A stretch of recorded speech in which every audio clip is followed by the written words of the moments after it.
Olá, que a paz esteja com você. Sabe aquela sensação de que estamos orando para um céu que parece silencioso?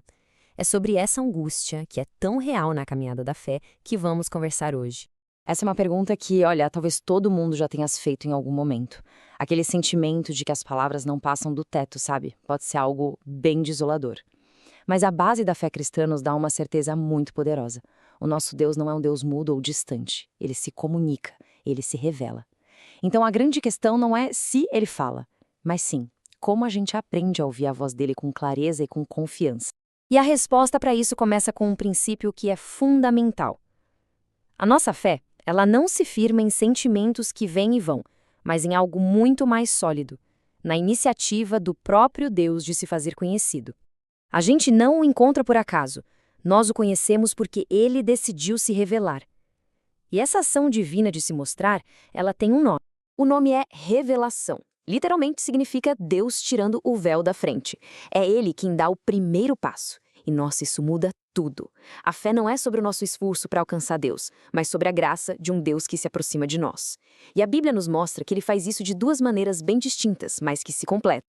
A primeira forma é como se fosse o sussurro universal, algo que está aí, disponível para todo mundo, em todo lugar, em todo tempo. Os teólogos costumam chamar isso de revelação geral. O Salmo 19 descreve isso de um jeito poético, né? A ordem, a beleza, a imensidão do universo, tudo isso aponta para a existência de um Criador glorioso. Pensa bem, desde a dança das galáxias até a complexidade de uma única célula, o universo inteiro parece que grita que existe uma mente inteligente e poderosa por trás de tudo. E o apóstolo Paulo, lá no livro de Romanos, ele detalha o que essa revelação nos mostra. Ele diz que a criação torna a existência de Deus algo inegável, apontando para o seu poder, para a sua natureza divina.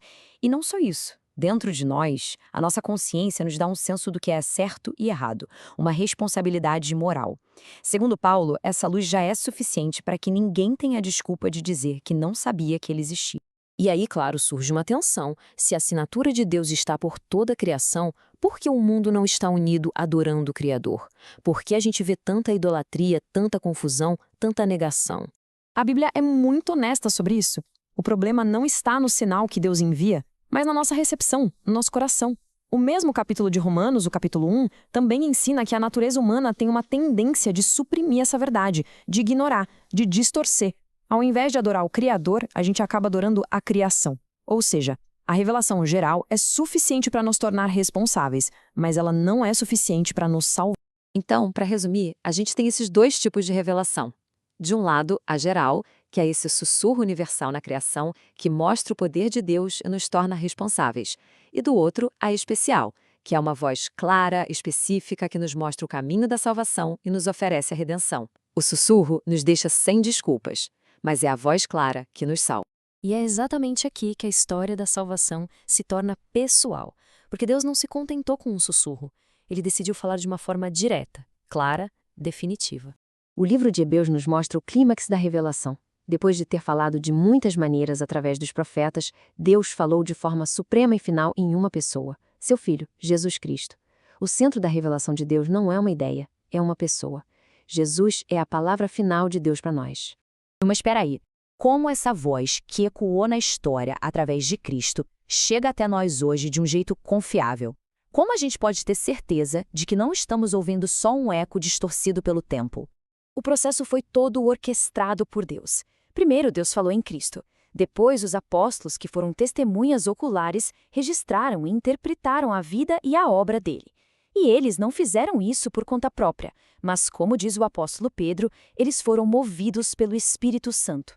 O resultado disso tudo, a Escritura, inspirada por Deus, como a gente lê em 2 Timóteo. E este é o ponto central. A Bíblia não é só um registro humano de experiências religiosas. Ela é, num sentido muito real, a própria palavra de Deus, comunicada através de autores humanos. É Deus falando conosco, com autoridade divina. E existe uma sabedoria tremenda em Deus ter nos dado uma palavra escrita. Ela é nossa âncora, nos dando estabilidade quando as nossas emoções estão uma montanha-russa. Ela funciona como um critério, um padrão para a gente testar o que é verdadeiro e o que não é. Ela garante que a mensagem de Jesus chegue até nós intacta, século após século. E, o mais importante, ela mantém nosso foco sempre em Cristo. Ok, muito bom. Mas como é que isso funciona na prática? Como é que a gente pode, hoje, ouvir a voz de Deus com confiança sem se perder nos nossos próprios pensamentos e sentimentos? A resposta está numa parceria perfeita, a parceria entre o Espírito e a Palavra. O mesmo Espírito Santo que inspirou as Escrituras é quem abre o nosso coração para a gente poder entender e aplicar essa palavra.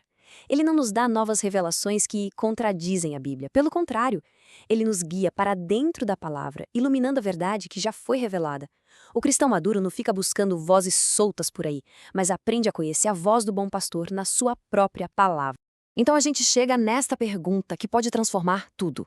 Se Deus não está em silêncio, e se a sua voz clara, final e suficiente está registrada nas Escrituras, o que isso significa para a nossa vida, para a nossa igreja, para a nossa segurança espiritual? E essa pergunta, veja bem, ela é a porta de entrada para o nosso próximo encontro. Nele, vamos explorar a fundo o princípio da sola escritura, ou seja, porque a Bíblia, e somente a Bíblia, é a nossa autoridade final em tudo que diz respeito à fé. Espero que você continue com a gente.